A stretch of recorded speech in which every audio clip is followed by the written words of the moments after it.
Budget प्रक्रिया के संबंध में आज की अध्यक्षता कर रहे परम आदरणीय श्री कैलाश जी मेघवाल साहब, आपकी अनुमति से बजट की प्रक्रिया के संबंध में मैं विचार प्रस्तुत कर रहा हूं। सर्वप्रथम सरकार के स्तर पे जो बजट तैयार किया जाता है उसके बारे में हम बात करेंगे। सरकार को शासन, सुरक्षा और कल्याण हेतु बहुत सारे काम करने होते हैं। इन सब के लिए बहुत सारे संसाधनों की आवश्यकता होती है। ये संसाधन कहाँ से आए? सरकार जनता से कर वसूलती है, ज़रूरत पड़ने पर कर्जे भी लेती है। क्योंकि हम संसदीय प्रक्रिया में रहते हैं, भारत ने संसदीय पद्धति अपनाई हुई है।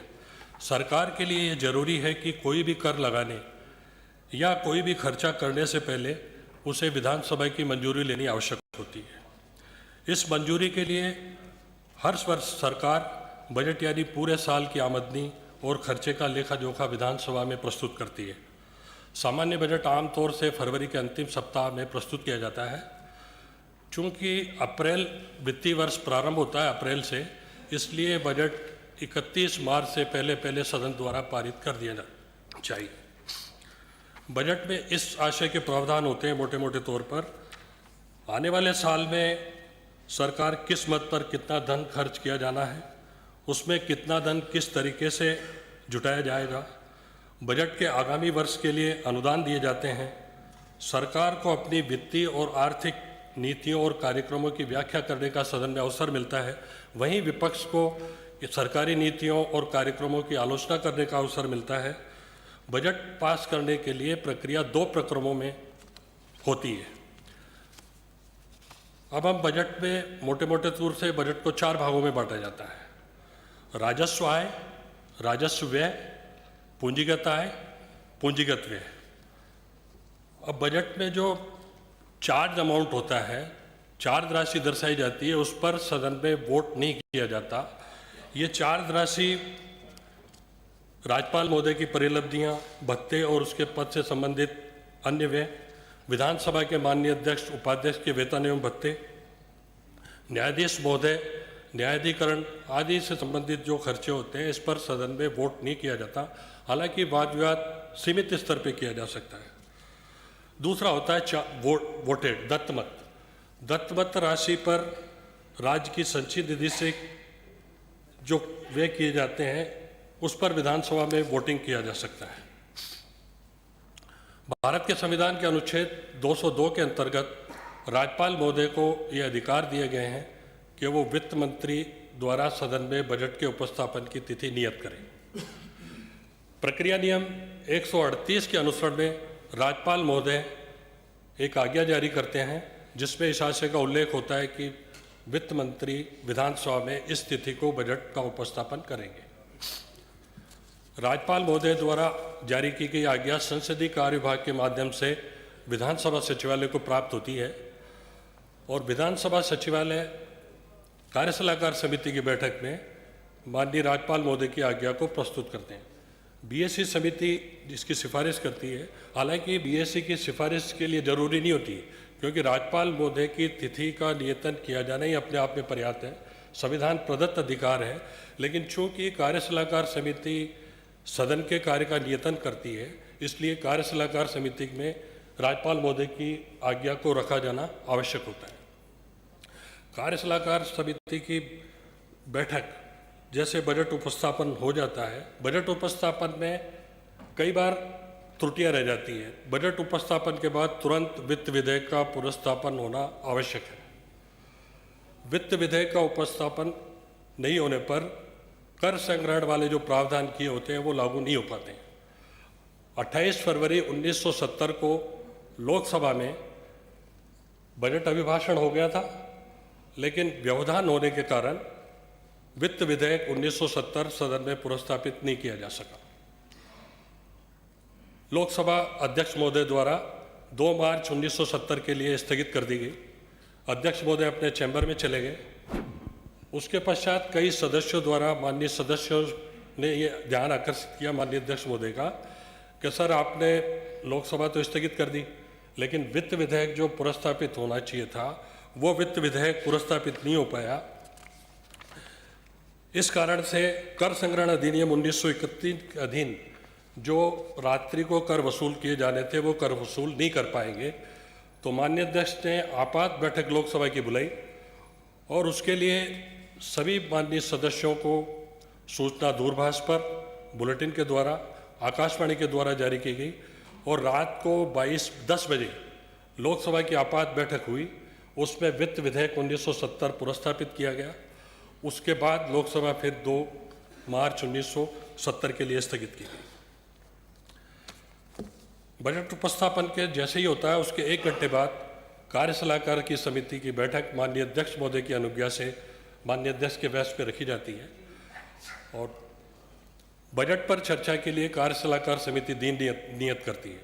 आमतौर से 4 दिन जनरल डिस्कशन पर नियत किए जाते हैं और अंतिम दिन नेता प्रतिपक्ष महोदय के वाद विवाद में भाग लेने के बाद सीएम का रिप्लाई दिया जाता है।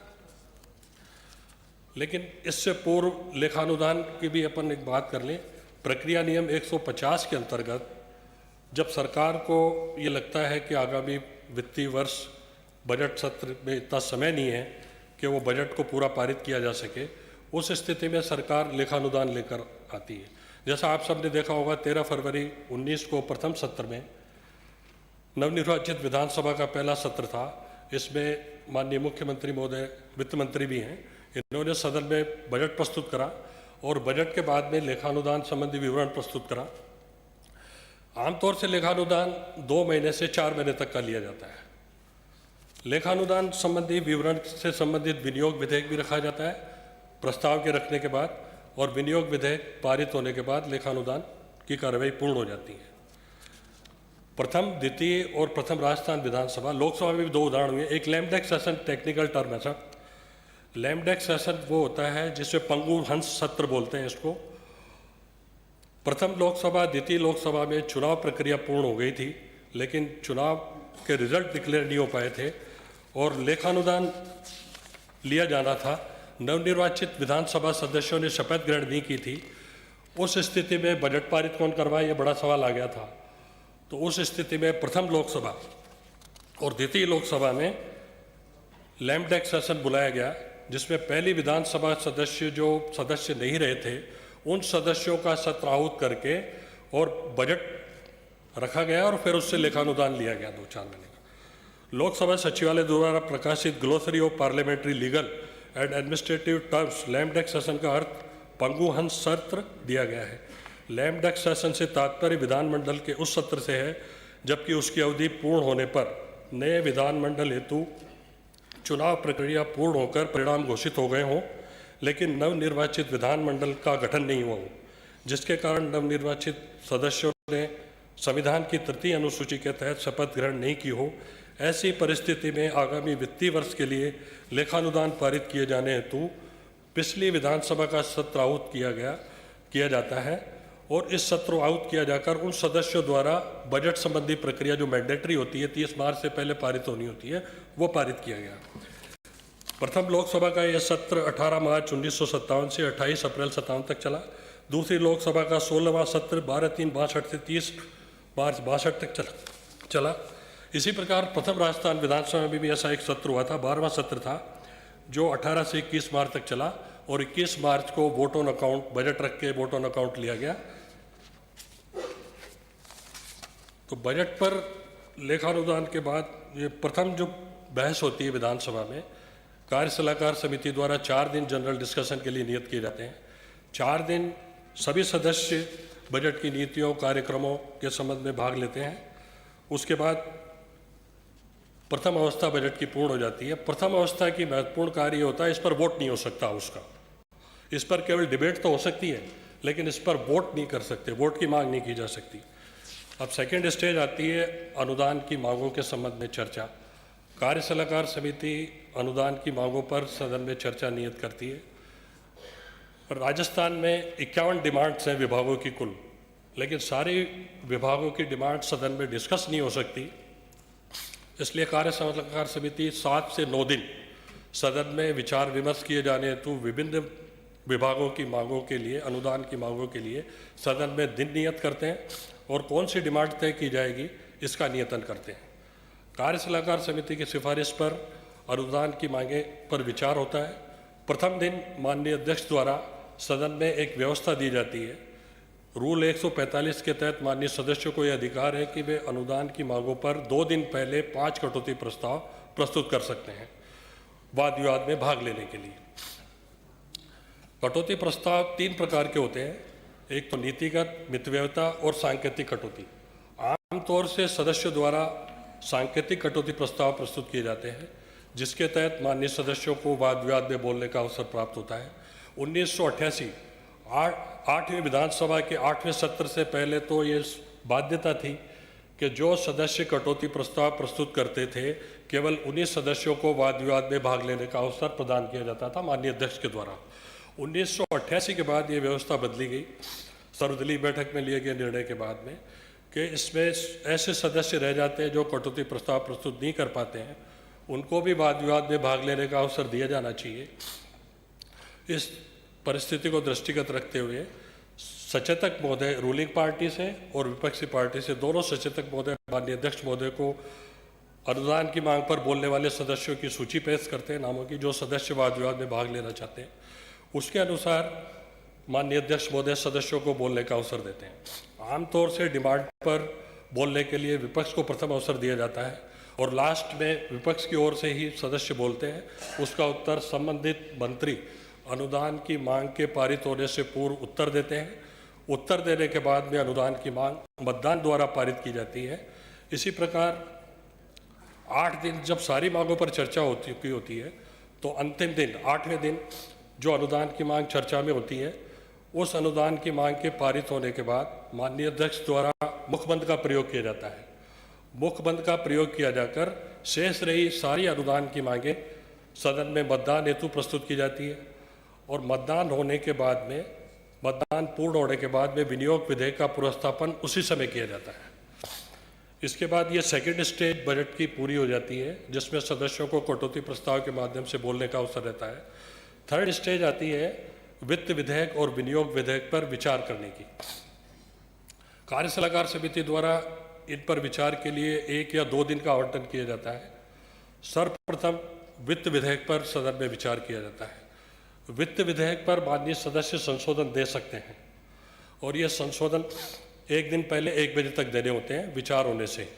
विनियोग विधेयक पर सदस्यों को संशोधन देने का अधिकार नहीं है। अब इस विधानसभा में गत 3-4 विधानसभाओं से दोनों विधेयक पर विचार एक साथ किया जाता रहा है और इसमें विधेयक की पारण की अवस्था में ही सदस्यों को बोलने का अवसर माननीय अध्यक्ष द्वारा दी गई व्यवस्था के अनुसार दिया जाता है। उसमें सभी सदस्य विचार रखते हैं और लास्ट में वित्त मंत्री, मुख्यमंत्री जी महोदय द्वारा इसका उत्तर दे दिया जाता है। ये थर्ड स्टेज होती है। जैसे ही विनियोग विधेयक और वित्त विधेयक का पारण सदन द्वारा कर दिया जाता है, बजट पर वाद विवाद पूर्ण हो जाता है और सदन के द्वारा बजट पर चर्चा पूरी हो जाती है।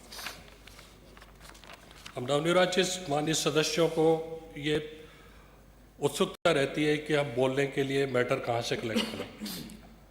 तो मेरा निवेदन है कि इस विधानसभा में वरिष्ठ जो सदस्य रूलिंग पार्टी में, विपक्ष में जो रहे हैं, आदरणीय प्रद्युमन सिंह जी साहब वित्त विभाग के विशेषज्ञ रहे हैं, मानिक चंद जी सुराना साहब बहुत विशेषज्ञ रहे हैं। वो कहा करते थे कि मेरे को जब हाउस में बोलना होता है तो मैं 18-20 दिन पढ़ता हूँ, 18-20 घंटे, उसके बाद 15-20 मिनट बोल पाता हूँ।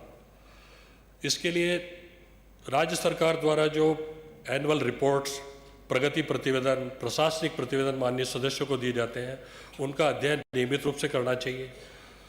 लाइब्रेरी में हमारे यहाँ पुरानी प्रोसीडिंग्स है जिसमें वरिष्ठ सदस्यों द्वारा वाद विवाद में भाग लिए गए हैं। तो उन वरिष्ठ सदस्यों में आदरणीय गुलाब चंद जी कटारिया साहब, राजेंद्र जी राठौड़ साहब और सीपी जोशी साहब जो अध्यक्ष रहे हैं, उनके द्वारा जो पॉइंट ऑफ ऑर्डर उठाए जाते थे, वो सरकार को 2 अवसर तो ऐसे आए थे, उनके पॉइंट ऑफ ऑर्डर पर उनकी बात को माननी पड़ी थी। आदरणीय सुमित्रा सिंह जी उस समय चेयरमैन थी, सभा अध्यक्ष थी।